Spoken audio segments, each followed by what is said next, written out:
Good morning. There's a special day today. What is that? And what's so special about that? Celebrating your mom. Do you think that's a good idea?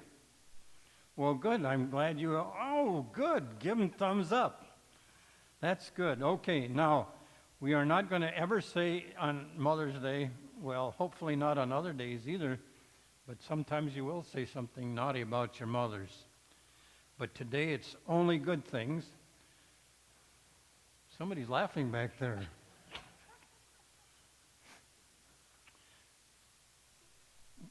Most kids say something wrong about their mother sometime.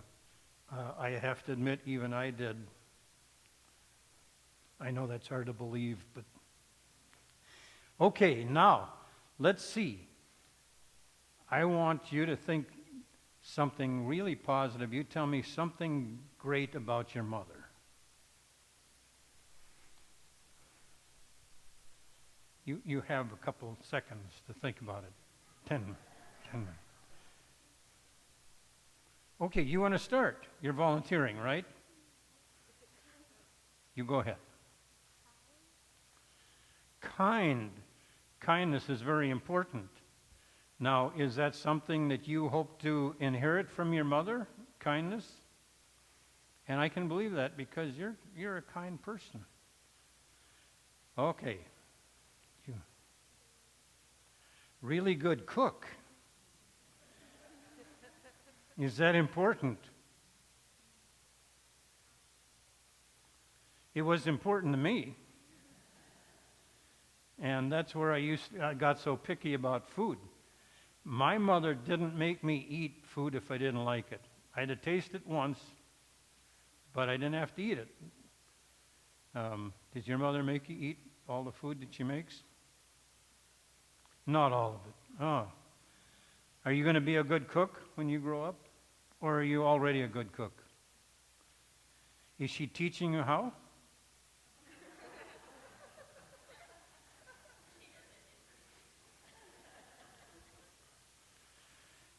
Oh my. Okay. What about you? She always knows what to do. Wow. That's really a high compliment. Can you give me an example? You don't have to. I know many situations that your mother's taken over, and she does know what to do, right? Now, I'm sure her husband helps. Your dad helps, right? But your mother's always right? Boy, you answered that really quickly, and you answered it in the affirmative. I'm really impressed. Are you going to be the kind of person as you grow up that you will know what to do? You hope so. Well, if your mother trains you and she knows what to do, then it's probably a good teacher. Okay.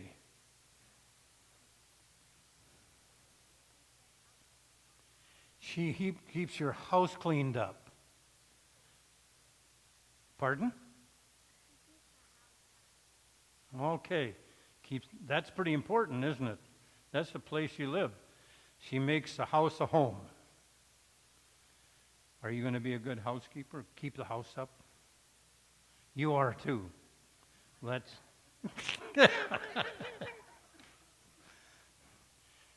Did you hear that?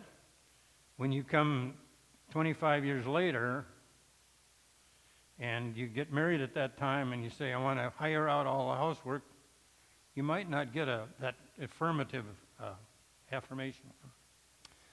Okay, last but not least, helps you learn. One of the chief tasks of a mother is to help you learn. And you learn pretty well. And she lets you experiment a whole bunch of things. It's not every child that we have that goes and picks through the bugs and the worms out in the flower bed and talks about them as being pretty and beautiful and collecting them. You got a good teacher. Are you going to be a good teacher when you grow up? Yeah. Okay, well, you did really good. All of you thought of something very positive about your mothers and recognized that she is the one that imparts that knowledge to you. And in 5 or 6 weeks, we'll talk about Father's Day, and you can think about fathers we'll give you 6 weeks to think about what your father does for you. Okay. Give him a hand, please.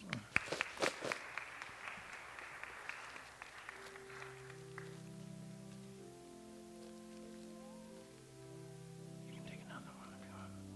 You can take more if you want. Do you want some more?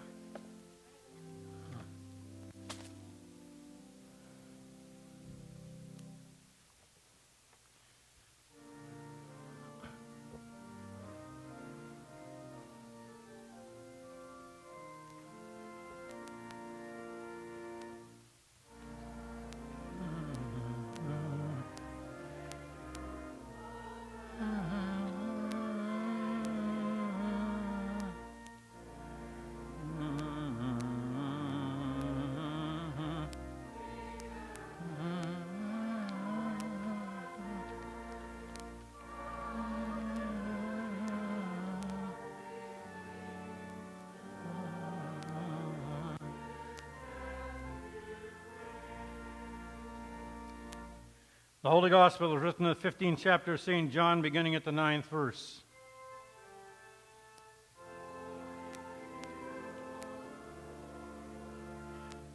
Jesus said, "As the Father has loved me, so I have loved you. Abide in my love. If you keep my commandments, you will abide in my love, just as I have kept my Father's commandments and abide in love. I've said these things to you so that my joy may be in you, and that your joy may be complete. This is my commandment, that you love one another as I have loved you. No greater love than this, to lay down one's life for one's friend. You are my friends if you do what I command you. I do not call you servants any longer, because the servant does not know what the master is doing. But I have called you friends, because I have made known to you everything that I have heard from my Father. You did not choose me, but I chose you. And I appointed you to go and bear fruit, fruit that will last, so that your Father will give you whatever you ask him in my name. I am giving you these commands so that you may love one another." Here ends the gospel for the day.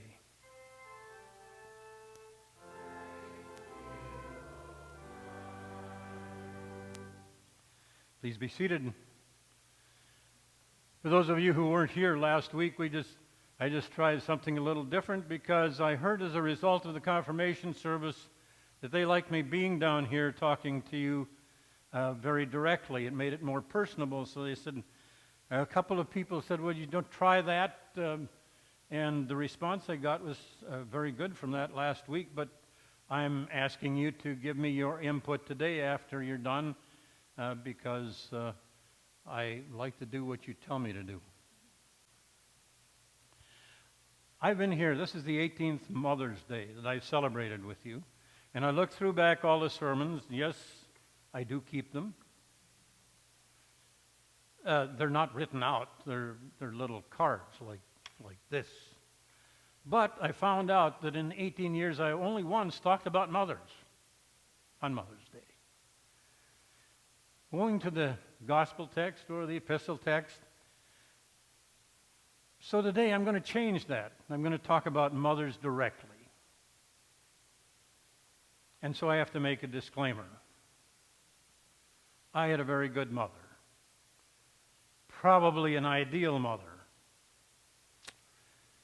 And I speak from that, not that she didn't have any faults. And I'll mention a couple of them because they're important. But there are bad mothers, and you read about them. And you're shocked when a mother leaves a baby in a garbage can or on the doorstep of a place, giving it away, or mistreating a child. We find that abhorrent because that's not the kind of thing we expect from a mother. Mother is seen as something that is very critical and usually the symbol of love in the family. So the sermon today is Mothers and God's Rules, because I think mothers really are the ones that communicate to the children in whatever way, but mostly in a positive way, those rules that God has for his children.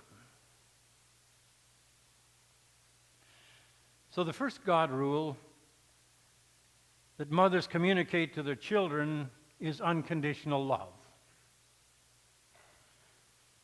Now, don't jump ahead too far, because that unconditional love only lasts a couple of years, right? But it is the only time in human beings' lives that they experience this unconditional love, because they don't have to do anything for the care. They receive their total care.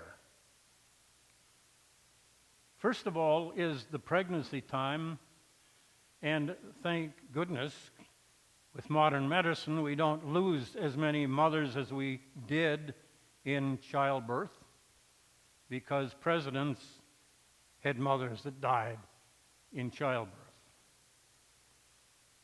willing to lay down their life for another human life. But then comes the elementary part of life where the mother has to feed, has to clean up, has to protect, and does it without expecting anything in return. And what do children give back? Keeping mothers awake all night, complaining, expecting when they cry, there's an immediate response to their needs. And what do they give back? Not a whole lot. Oh, yes, they reach out their arms and want to be hugged, but it's mostly because they need it rather than understanding that the parent needs it also. The early years of childhood are total care. And then comes teaching the basic skills of life. Talking. You remember the shriek of a mother when the baby said their first word? So loud that the whole county could hear it. And you probably have a parrot that can say as much. And when they take their first couple steps and then fall down, and they call everybody in the neighborhood, because this basic thing is a part of the training, and they do that with unconditional love. And then they become psychosocial doctors. They know what a child needs and do it unconditionally. The young child falls down and hurts himself and cries. They come in. What does the father do? Look at it and say, "Oh, you're not hurt. Just go back out and play."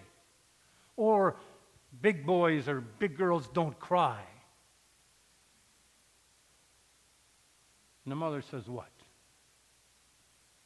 Oh, you poor baby. Let mommy kiss it and make it better." You say, "What?" As a male. The first part of unconditional love is one of God's attributes, and it is taught by the mother. There's a statement said, well, that the hand that rocks the cradle is usually one that's attached to a body that just hasn't had enough sleep. The second God rule that a mother communicates to the children then is restraint, discipline, the awareness of others.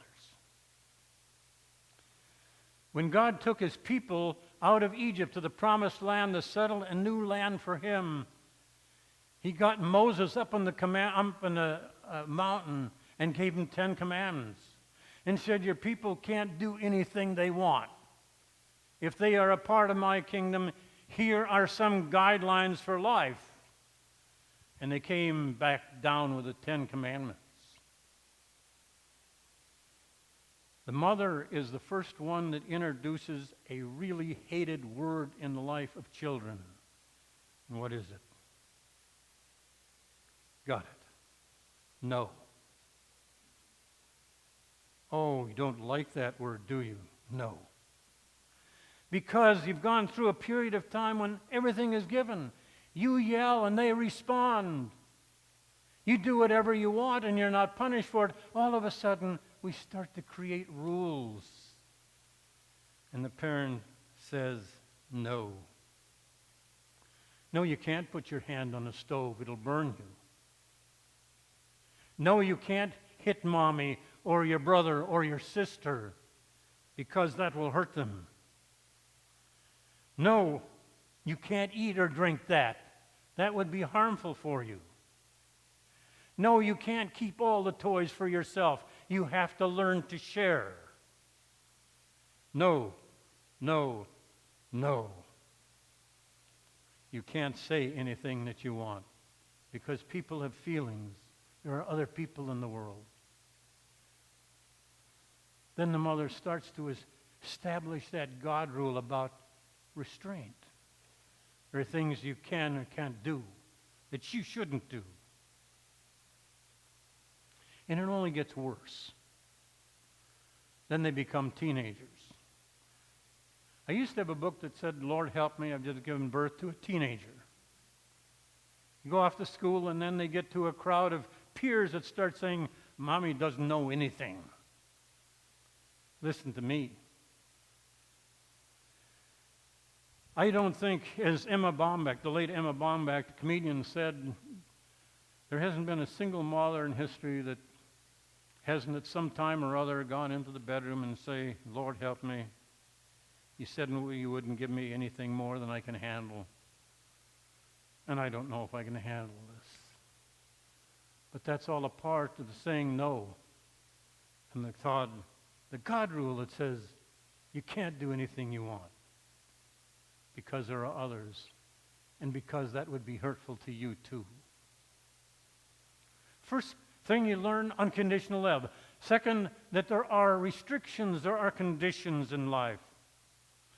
Third God rule is when they grow up, you give them support. Make them aware of your strengths, talents, ability, and challenge you to be your best in life. And to contribute not only to your own welfare, but to everybody else's too. Because the mothers see the unlimited potential in a child. When Samuel came to Levi and said, they're looking for a new king because Saul isn't working out. He said, I want to see your child because God led me to this house. And they take one child after the other, and Levi says, no, not that one. That one's not going to make it. He gets to the end of the rope, and he said, isn't there anybody left? And they said, yeah, but we've got a shepherd boy. He's out in the field. You wouldn't want to see him. He's not king material. Samuel says, bring him in.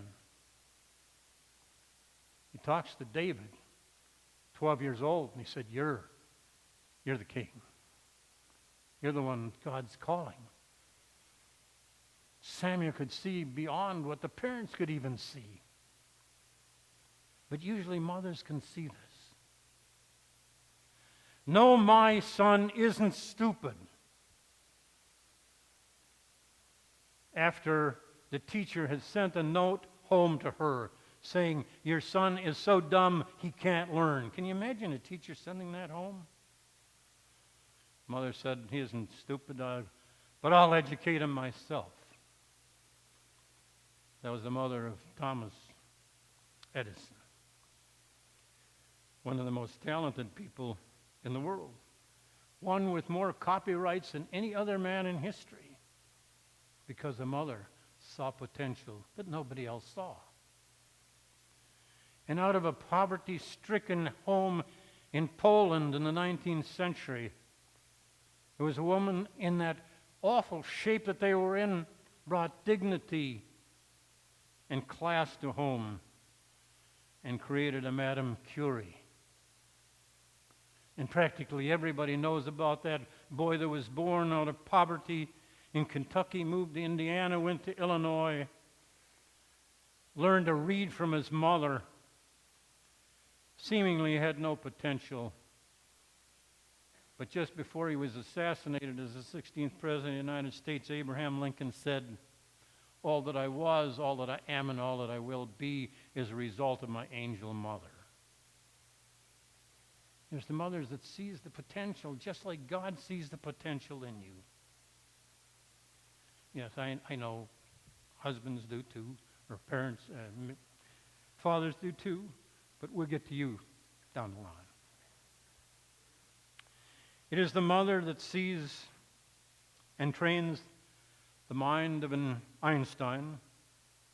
It is the mother that sees the poetic flair in a man by the name of Henry Longfellow, the compassion of a nurse like Florence Nightingale, the artistic genius of a Michelangelo, and the religious commitment of a St. Augustine, who for 32 years wasted his life, and his mother fervently prayed and kept in contact with, and finally created this person who interpreted Scripture and is the defining teacher of dogma in both the Catholic and the Lutheran Church today. What we confess in this church as a result of the interpretation of St. Augustine. All people that credit their mother for everything they did. And then mothers get into the tiny details too. You know that? When they're successful, they still want to teach them something. Paul Keith is the sheriff of Knoxville, Tennessee, or he was. He's no longer the sheriff. Remember there was a big blow up in Knoxville?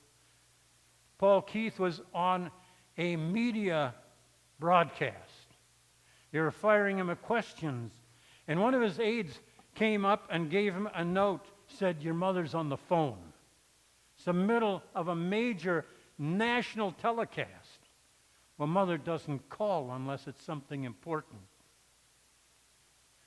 And so he says to the people, "Just wait, I'm going in, I got to talk to my mother." And his mother says, "Paul, you are chewing gum. You look terrible. How can you speak to the media like that? Spit out your gum." And Paul Keith said, "Yes, mother." And he did. The fourth God attribute is one of the toughest for mothers. It's turning the child over to other people to complete or finish what she has started. That's what God does to us too. He lets us go on our own, gives us the ability to make our own decisions, however bad they might be. But mothers do that too. They give over the task to coaches and mentors and teachers. Grudgingly, but still do it. But mothers continue to advise teachers and coaches and mentors when she thinks they aren't quite doing it as well as she did.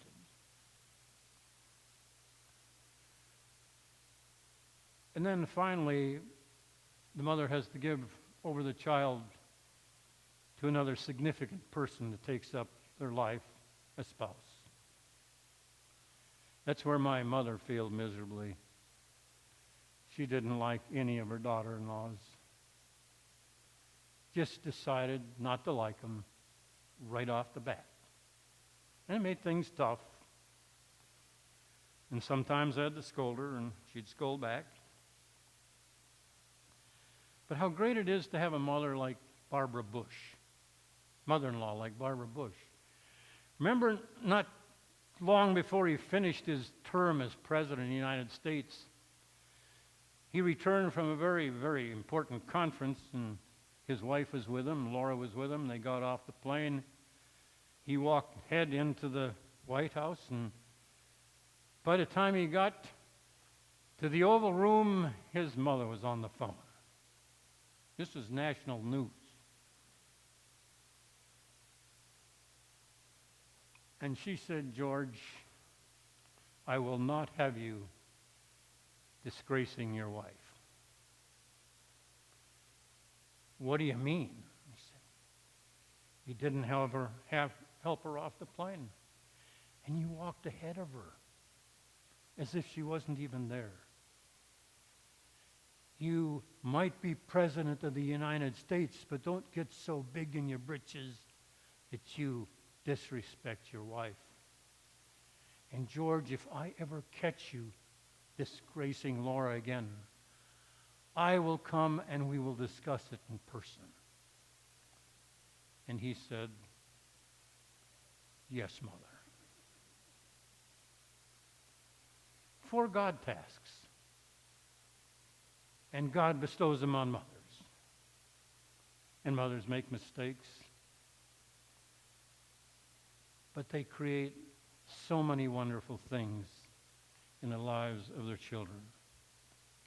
There's a plaque that I was going to get you confirmation parents, and I didn't ask you about it, so I didn't get it yet, but if you want it, I'll give it to you so you can give it to your child. And it's one you can buy. It's written by a mother. It says, my promise to my children, for as long as I live, I will always be your parent first and your friend second. I will stalk you, flip out on you, lecture you, drive you insane, be your worst nightmare, and hunt you down like a bloodhound when I have to, because I love you. I see faces smiling already. I love you, and when you understand that, I will know you have become a responsible adult. You will never find anyone else in your life who loves, prays, cares, and worries more about you than I do. And if you don't, at least once in your lifetime, under your breath, say, I hate you. I haven't done my job as a mother. God has begun the good work in you with unconditional love, with cheering you on as a cheerleader, as putting down restraints and discipline,